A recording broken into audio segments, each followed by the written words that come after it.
नमस्कार साथियों, स्वागत है आपका हमारे चैनल पे। आज हम लोग लेके आए हैं सीडीपी बाल विकास एवं शिक्षा शास्त्र में। और लगभग ये इसमें 30 क्वेश्चन है और 30 क्वेश्चन में आपको गारंटी के साथ दे रहा हूँ कि सारे के सारे इंपॉर्टेंट क्वेश्चन हैं। ठीक है, आपको पढ़ के मज़ा आ जाएगा। वीडियो अगर अच्छी लगेगी तो लाइक शेयर कमेंट जरूर करिएगा, अगर अच्छी नहीं लगेगी तो कोई बात नहीं। ठीक है, चलिए देखते हैं आज का पहला प्रश्न। पहले प्रश्न में है साथियों कि विकास एक सतत एवं धीमी प्रक्रिया है। ठीक है, विकास एक सतत एवं धीमी प्रक्रिया, यह कथन किस मनोवैज्ञानिक ने कहा था। ठीक है, यह यूपी टेट का क्वेश्चन है, तो इस वजह से इस पे आप ज़्यादा से ज़्यादा देखिए। यूपी टेट में जीन पियाजे, लेव-वागस्की और कोहल वर्ग से क्वेश्चन थोड़ा सा कम बनता है, लेकिन बाकी लोगों से बनता है, जैसे कि स्किनर, कोहलर, थार्नडाइक। तो इस चीज़ को भी आप लोग ध्यान में रखिएगा। हार्लॉक वगैरह इन लोगों से भी जीन पियाजे, लेव-वागस्की और कोहल वर्ग से भी बनता है, लेकिन ना के बराबर। पियाजे और लेव-वागस्की आ जाएंगे, इतना याद रखिएगा। ठीक है, तो इसमें आ जाएगा आपका विकास एक धीमी सतत एवं धीमी प्रक्रिया है, तो ये इन्होंने कहा था बी एफ स्किनर साहब ने। ठीक है, बी एफ स्किनर साहब ने। अब आप बताएंगे कि इन्होंने किस चीज़ पे अपना प्रयोग किया था। ठीक है, बाल्यकाल में खिलौनों की आयु किस काल को कहा जाता है। बाल्यकाल में जो खिलौनों की आयु होती है, किस अवस्था को कहा जाता है। पूर्व बाल्यावस्था को कहा जाता है, उत्तर बाल्यावस्था को कहा जाता है, या शैशवावस्था को कहा जाता है, या किशोरावस्था को। तो ये होता है हम लोगों का पूर्व बाल्यावस्था। कौन सी? पूर्व बाल्यावस्था को ही खिलौनों की आयु कहा जाता है, क्योंकि बच्चे सबसे ज़्यादा पूर्व बाल्यावस्था में ही खेलते हैं, कूदते हैं, हर चीज़ करते हैं। उसके बाद देखिए हम लोगों का अगला प्रश्न। अगले प्रश्न में दिया है साथियों, बालक के सिर से पैर, बालक के सिर से पैर और की जो विकास होता है उसको क्या कहा जाता है। ठीक है, तो उस विकास को हम लोग शीर्ष विमुख या सिफलोकोइडल कहा जाता है।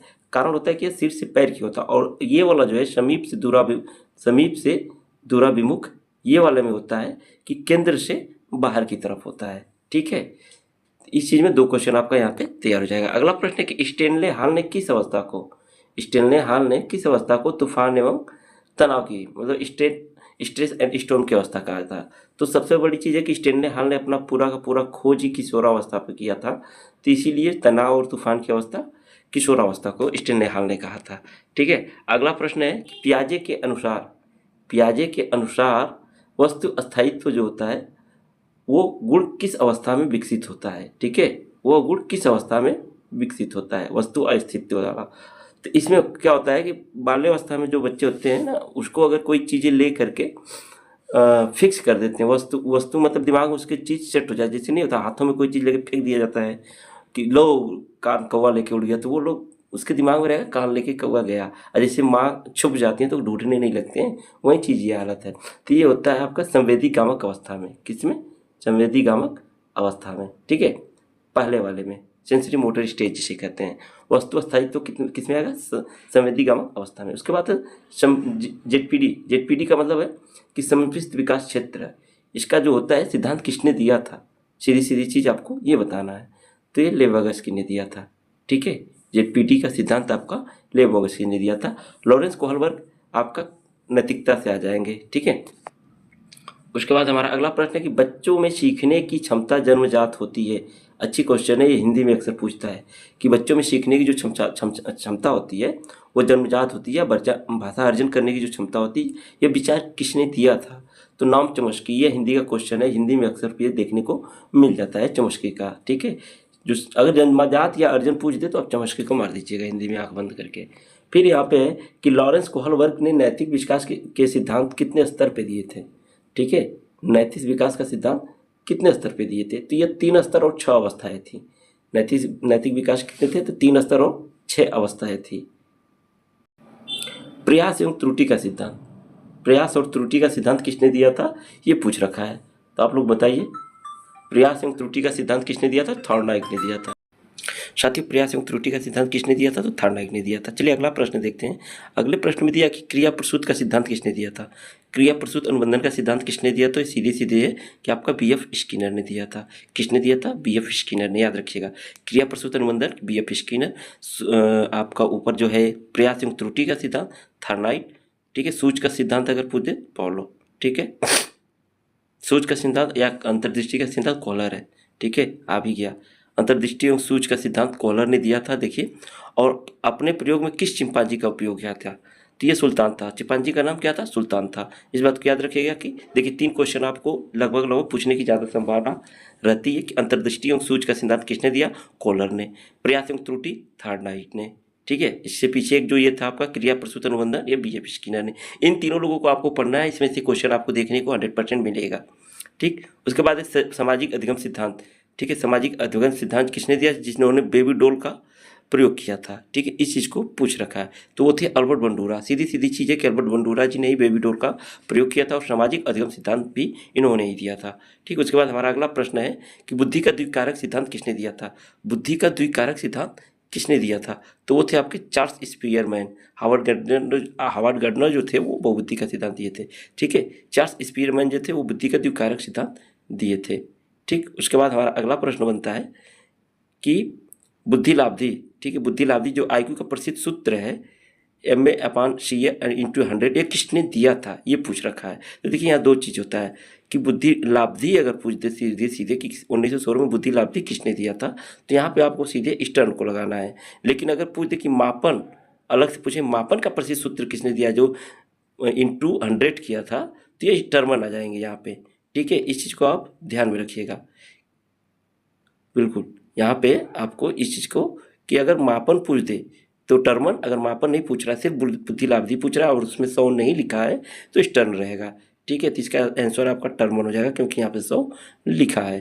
अगला प्रश्न है साथियों हम लोगों का, व्यक्तित्व मापन के लिए जो स्याही धब्बा परीक्षण हुआ था वो किसने दिया था? जिसमें 10 इकाई थी या 10 कार्ड था। ठीक है, तो इसमें आपका स्याही धब्बा परीक्षण जब भी पूछेगा तो हरमन रोरसा का नाम हमेशा आता रहता है, हरमन रोरसा। ठीक है, स्याही धब्बा परीक्षण हरमन रोरसा। अब देखिए TAT का ये सारे प्रीवियस ईयर में आए हुए प्रश्न हैं। ठीक है, अब यहाँ पे है कि प्रासंगिक अंतर्बोध परीक्षण जिसे TAT कहा जाता है, इसका जनक कौन है? तो मार्गन एवं मुरे। ठीक है, कौन है? मार्गन एवं मुरे है। ठीक है, इस चीज़ को याद रखिए, TAT का परीक्षक कौन? मार्गन एवं मुरे। ठीक, उसके बाद हमारा अगला प्रश्न है कि यदि किसी बच्चे को पढ़ने में कठिनाई हो रही है तो कौन सी अक्षमता है? तो देखिए यहाँ पर सीधे सीधे आप कहेंगे उसको डिसलेक्सिया है।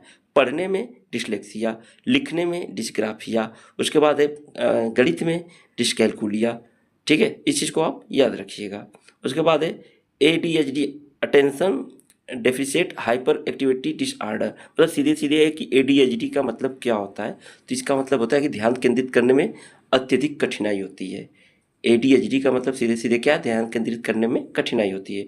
उसके बाद हमारा अगला प्रश्न है साथियों, RT एक्ट। देखिए यहाँ से भी क्वेश्चन आपको और एनसीएफ से भी देने को क्वेश्चन मिलता है। तो दिया कि RT एक्ट 2009 के अनुसार जो प्राथमिक विद्यालय में शिक्षक छात्र अनुपात क्या होना चाहिए? तो 30 बच्चों पे एक शिक्षक होना चाहिए।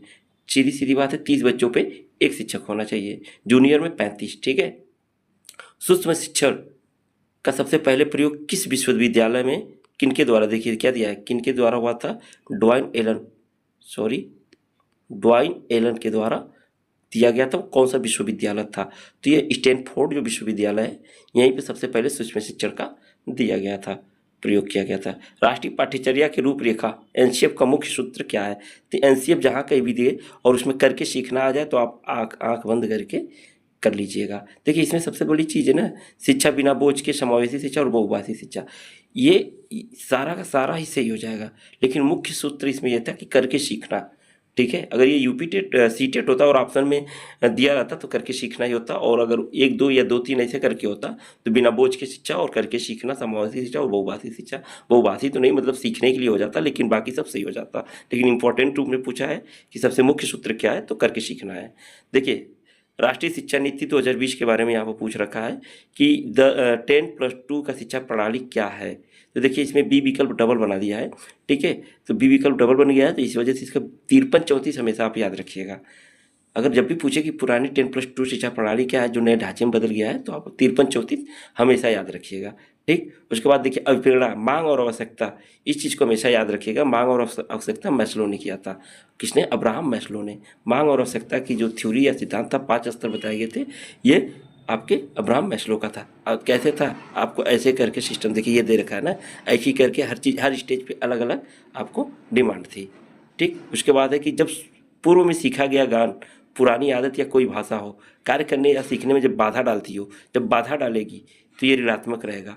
अगर सहयोग करेगी तो धनात्मक रहेगा। न बाधा डाल रही है न सहयोग कर रही है तो शून्य स्थानांतरण रहेगा। ठीक है, इस चीज़ को आप ध्यान में रखिएगा। अब देखिए आज तक इतने ही प्रश्न थे। अगर प्रश्न आपको अच्छे लगे हों तो ज़रूर लाइक शेयर कमेंट करिएगा, ठीक है। और इस पीडीएफ को हमारे टेलीग्राम चैनल पे एजुकेशन विद एक्सपर्ट पे ये पीडीएफ आपको मिल जाएगी। थैंक यू साथियों।